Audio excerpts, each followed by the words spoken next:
Sziasztok! Ebben a videóban a Joy-napos szerzeményeimet fogom megmutatni. Nem sok termék lesz, továbbra is maradtam annál a taktikánál, aminél tavaly, hogy csak a féláras kuponokat használtam fel, és egy-kettő kivételével csak smink szépségápolási termékeket vásároltam, és akkor vágjunk is bele. Az első dolog, amit már a megjelenésekor kinéztem, az a L'Oréal-nak a megújult True Match alapozója, ezt végre megvettem féláron, ami nagyon-nagyon nagyszerű szerintem, én nagyon örülök neki, méghozzá a 2N vanília árnyalatban, és ugye ez egy N-es, tehát Natur altónusú alapozó, egyszer már használtam, és természetesen egyből kipróbáltam, meg vagyok eddig vele elégedve, de azért még messze menő következtetéseket nem szeretnék levonni. A színpassz az tökéletes, aminek már nagyon-nagyon örülök, és tartós is volt a nap folyamán eddig, de majd úgyis még fogjátok ezt látni smink videóban, illetve hogyha van vagy lesz kérdésetek, akkor tegyétek fel a kommentbe. Következő pár termék az rimmeles kuponnal szerzett, rimmeles kuponnal szerzett termékek. Az első az egy pirosító, méghozzá a 220-as Madeira árnyalatú pirosítója a rimmelnek. Ezt is már kipróbáltam. Hát a minőségétől nem vagyok elájulva, de meg vagyok vele elégedve. Tehát nem mondanám, hogy kiugróan nagyon jó, de jó.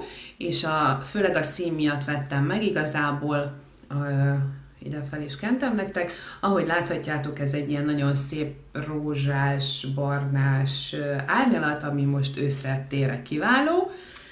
Következő rimmeles szerzeményt is már régebben kinéztem, sok jót hallottam róla, ez pedig a Lash Accelerator szempillaspirálja a rimmelnek, ami azért is nagyon tetszik nekem, mert ilyen hagyományosabb keféje van, nem szilikonos, hanem hagyományos, és viszonylag kicsi szerintem a keféje, amit én nagyon szeretek, és nagyon szépen hosszítja a pillákat, tartós is volt eddig a nap folyamán, hát ezt is még egyszer használtam, és nem kenődött el, ami viszont velem másik rimmel szempillaspirálnál már előfordult, úgyhogy kicsit féltem, de szerencsére ebben nem kellett csalódnom, és tényleg egy jó kis szempillaspirál ez. Aztán szintén rimmeles szerzemény, ez a Scandalize szemhéjstift, méghozzá a 003-as Bad Girl Bronze árnyalatban, és egy nagyon szép, sötét bronz színű, ami szintén most őszre térre kiváló. Szerintem minden szemszínhez nagyon jól illik. Nagyon-nagyon jó a minősége, szépen eldolgozható, viszont utána, ha megszárad, akkor nem kenődik el a nap folyamán, tehát tartós is, és az összes szín egyébként nagyon-nagyon szép, azt hiszem 5 vagy 6 szín van ebből, de mindegyik nagyon szép, úgyhogy erre nagyon javaslom, hogy kukkantsatok rá, hogyha még valaki nem próbálta, nem nézte. Nagyon szépek a színek, nagyon jó a minőség, úgyhogy nagyon szeretem már is. És az utolsó rimmeles dolog, az pedig egy ilyen 60 másodperces körömlak, sima átlátszó, amit én fedőlaknak vettem. Hát ez nem egy izgalmas termék, de szükségem volt egy ilyenre. Kipróbáltam, tényleg nagyon szép fényt ad a körömnek, és gyorsan is szárad, de azért nem 1 perc alatt. Aztán a következő termék az egy Maybelline termék, méghozzá szintén egy szempillaspirál. Hát a Maybelline szempillaspirálok nagyon jók, ezt tudjuk, és ezt is a neve egyébként Turbo Volume Express szempillaspirál, ilyen fekete ezüst csomagolása van, és szintén egyszerű, hagyományos, klasszikus keféje van, amit én nagyon-nagyon szeretek. Továbbra is ezt mondom, nem szeretem már a túl gondolt szempillaspirálokat, hogy nagyon nagy kefe, meg így csavart, meg úgy csavart. Én maradnék ezeknél a hagyományosoknál, és úgy tapasztaltam, hogy sokkal jobban beválnak.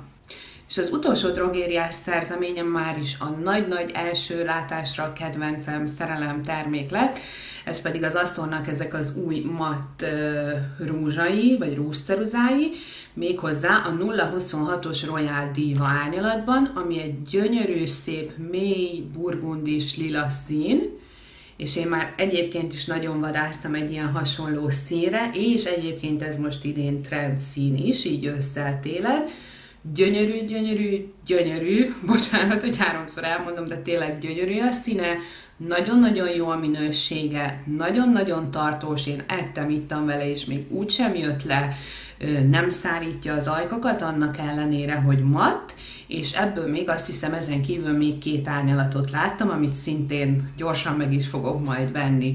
Úgyhogy ezt nagyon, de nagyon ajánlom mindenkinek, hogy nézze meg, próbálja ki, aki teheti, vagy tetszik neki, vegye meg, mert biztos, hogy nem fog benne csalódni. És ezek voltak mindösszesen a drogériás szerzeményeim, én nagyon-nagyon örülök neki, és tényleg mindent féláron vettem, és nagyon jó minőségűek, eddig legalábbis nem csalódtam bennük.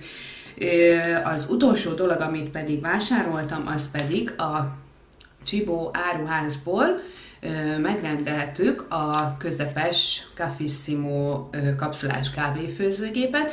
Ezt még nem tudom nektek megmutatni, mert még nem érkezett meg, de egyébként is arra gondoltam, hogy készítenék róla egy unboxing videót, kipróbálnánk, hogy hogyan működik, milyen kávét főz. Én nagyon-nagyon kíváncsi vagyok rá, már régóta szerettem volna egy jó kis kávéfőzőt, és szerintem ez egy nagyon hasznos videó lehet azoknak, akik épp gondolkodnak kapszulás kávéfőzőgép vásárlásán, vagy esetleg pont ilyen Csibó kávéfőzőgép vásárlásán.